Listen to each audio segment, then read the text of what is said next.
Please subscribe and click the hype and like button to get more content like this. Before we start, a quick disclaimer. Everything demonstrated in this video is strictly for educational purposes, to show you how to protect yourself. All demonstrations are performed in a controlled lab environment on our own testing devices. We never target real users, and using this knowledge to gain unauthorized access to actual people or systems is strictly illegal and unethical. In this demonstration, we'll explore the use of Snort in IDS and IPS systems. Snort is a widely used open-source intrusion detection and prevention tool. It works based on a set of rules that help identify suspicious network activity. Snort rules are typically grouped into four main types. First, we have the community rules. These are free and publicly available. They're created and maintained by the Snort community and don't require any kind of user account. Second, there are the registered rules. They are free and available to anyone who registers.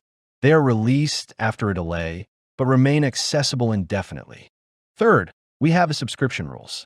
These require a paid subscription, but they provide the most up-to-date protection with the latest rule updates. Lastly, you can also create your own custom rules. In this demonstration, we'll focus on using Snort on an Ubuntu machine and setting it up with a basic configuration. To get started, open your Ubuntu terminal. To install Snort, type the following command: sudo apt-get install snort-y. Press enter. This command will begin the installation process. During the setup, Snort will ask for your network IP address and configuration details. Just follow the prompts to complete this part. To find your IP address, open a new terminal tab in Ubuntu. You can do this by clicking the drop-down menu at the top of the terminal window and selecting Ubuntu. Next, type the following command, IP-addr. Then press enter. This will display your network configuration. In the output, look for your IP address. Also, take note of your network adapter name, which here is F0. Now we will copy the first 3 octet of the IP address. Then, switch back to the previous terminal tab, where Snort is prompting you to enter the IP address. Paste the copied portion into the configuration prompt. After pasting the IP address, type 0/. Now switch back to the new terminal tab and confirm your IP range. In our case, it's 20. Then, return to the previous tab where Snort is running and type 20 to set the network range. After entering the details, use the down arrow key to navigate to OK. Then press enter to confirm. You'll see a confirmation that the setup is complete and the download was successful. Type the command clear to clear the terminal screen. Now that your IP is set up, we can move on to the next step. Type the following command: sudo IP link set F0 promisc on. Here, F0 is the name of network adapter. Then press enter. After running the command, you might not see any visible change, but it's working in the background on your network adapter. Now, switch to the next terminal tab and type the command IP-addr. Press enter. Here, you'll notice that promisc mode is now enabled on your adapter. This confirms that the command worked successfully. Now, type the next command to open the Snort configuration file. Sudo nano/etc/snort/snort.conf and press enter. This will open the Snort configuration file in the Nano text editor. Nano is a simple command line editor, but you can use any text editor you prefer. Now, scroll down through the file. We won't be making major changes here, but you'll notice a line. IPvar capital home _ capital net. Any. Now, we need to update this with our actual IP address. Switch to the other tab and locate your IP. Copy this address, return to the configuration file, and replace the word any in the line. IPvar capital home _ capital net. Any with your copied IP address. Instead of using the full IP address, replace the last part with 0 to define the network range. This represents the entire subnet. Once done, press Ctrl+X to exit, then press Y to save the changes and press enter. You've now successfully updated the Snort configuration file. Before we move on to the next command, let's quickly understand the types of Snort rules. Snort supports several types of rules. Alert, to generate alerts when a condition is met. Block, to block traffic, typically used with inline mode. Drop, to silently drop packets. Log, to log traffic without raising an alert. Pass, to ignore certain traffic. In this demonstration, we'll use an alert rule. To do that, type the following command in the terminal: sudo nano/etc/snort/rules/local.rules. Now we're navigating to the directory where Snort's local rules are stored. Once you press enter, you'll see that we're inside the local.rules file. This is where we'll define our custom rule. Now, we need to add a custom snort rule using the alert action. Type the following command: alert ICMP any arrow for this type dash greater than sign $capital home underscore capital net any inside parenthesis type MSG colon inside double quotes type ping detected exclamation sign close double quotes semicolon SID colon 100001 semicolon rev colon 1 semicolon. Let's break it down. Alert is the action. ICMP is the protocol we're monitoring. Any means the source IP and port can be anything. Arrow defines network traffic direction. $home underscore net means traffic directed to our home network on any port. Inside the parentheses, message colon ping detected is the message that will be shown in the alert. SID colon 100001 is the snort rule ID. Rev colon 1 is the revision number. Once you've typed the rule, press Ctrl+X, then Y to save, and hit Enter to exit the editor. Now your alert rule is set up. Now type the following command: sudo snort-small-q-mol/var/log/snort-small-if0-A console-c/etc/snort/snort .conf. Press enter. Snort will start running smoothly. If you see any errors, it means Snort is not working properly, and you'll need to check your configuration and rules. If no alerts appear immediately, that's a good sign. Snort is running correctly. Now when your network receives any traffic, Snort will detect it and alert you. For example, when a ping is detected. To stop Snort, simply quit the process by pressing Ctrl-Z.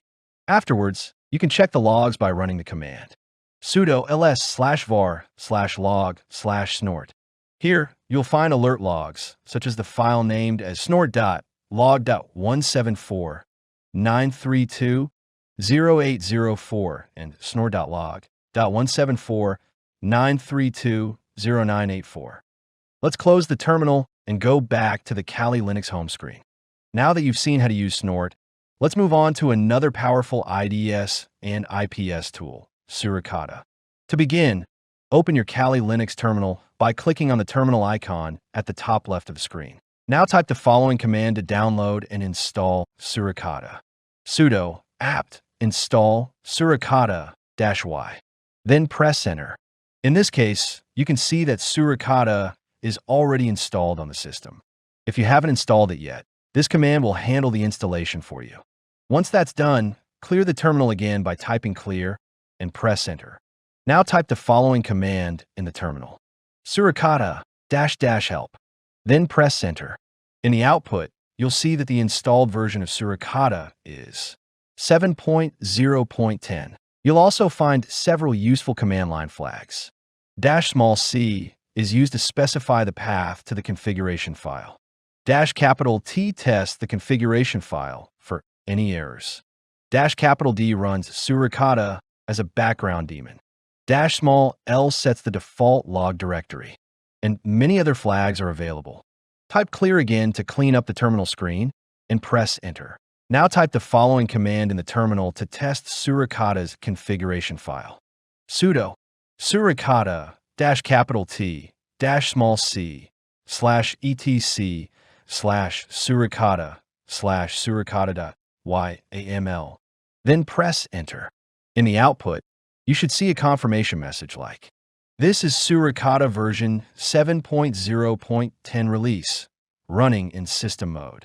If you see this message, your configuration is valid and you're good to go. Now, type clear to clean up the terminal screen and press enter.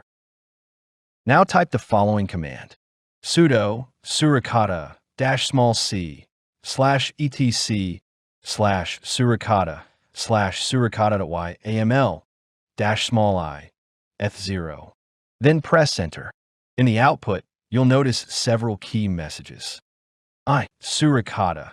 This tells us that Suricata version 7.0.10 release is running in system mode. Detect. A warning here says that no rule files match the expected pattern at /var/lib/suricata/rules/suricata.rules. Detect. Another note mentions that even though one rule file was specified, no actual rules were loaded. AF-packet. This means interface eth0 is using AF-packet, but it recommends version 3 for better performance in non-inline setups. Threads. It confirms that threads were successfully created, logging details like W:2FM:1FR:1, and that the Suricata engine has started. Now press Ctrl+C to stop Suricata. You'll see a message saying, "Signal received," confirming the process was successfully interrupted. Next, clear the screen by typing "clear," then press enter. To check Suricata's logs, type the following command: sudo /less/var/log/suricata/eve.json. Then press enter. In the output, you'll notice log entries dated June 12, 2025. These entries represent alerts and detection events recorded by Suricata stored in the eve.json log file. To exit the log view, press Ctrl+Z. That's how you can use Suricata as another effective tool for intrusion detection and prevention. Next, we will explore firewall solutions and how they respond to scanning attempts. To do this, we will use nmap along with some specialized commands to analyze firewall behavior. Let's begin. Type the following command in the terminal: nmap -D 10.0.0.2, -ME 10.0.2.5. 10.0.2.5 is the target IP address. Then press enter. In the output, you'll see port 21 over TCP is open for FTP. Port 22 over TCP is open for SSH. Port 23 over TCP is open for Telnet. This method injects fake IPs to disguise the real attacker. If you capture this scan using Wireshark, you'll notice requests coming from the fake IPs, making it harder to identify the true source of the scan. Now, type the clear command to clean up your terminal screen. Next, type the following command: sudo tcp dump -i eth0 host 10.0.2.5. Press enter. When prompted, enter your Kali Linux password. In the output, you'll see system is waiting for network traffic on eth0. You'll also notice the capture is running on the Ethernet interface, and the snapshot length is set to 262,144 bytes. Run this TCP dump command in one terminal while scanning from another, using tools like nmap. This allows you to observe which packets are reaching the target and which ones are being filtered by the firewall. Leave this terminal running and now open a new terminal window. Now, type the following command: sudo nping -icmp 10.0.2.5. Press enter. When prompted, enter your Kali Linux password. In the output, you'll see that ICMP packets are being sent and received. We can see raw packets sent are 5, and raw packets received are 5. This indicates that ICMP traffic is allowed, and the firewall is not blocking these requests. This is a simple but effective way to test ICMP firewall behavior on a network. Now, clear the screen by typing clear command. Next, click on the terminal icon at the top of the screen, and then select the first instance of the terminal to return to the first terminal window where TCP dump is running. You will now see the captured traffic.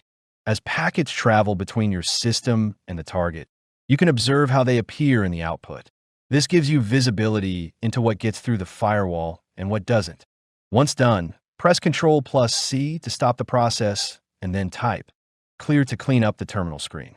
Now, type the following command: sudo nping -tcp -p 443 10.0.2.5.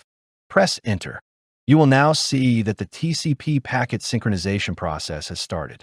In the output, you can see 5 packets are sent and 5 packets are received. This indicates that the firewall is allowing TCP traffic on port 443. So this is how you can analyze firewall behavior using a combination of tools like Nmap, Nping, and TCP dump. And that concludes our demonstration.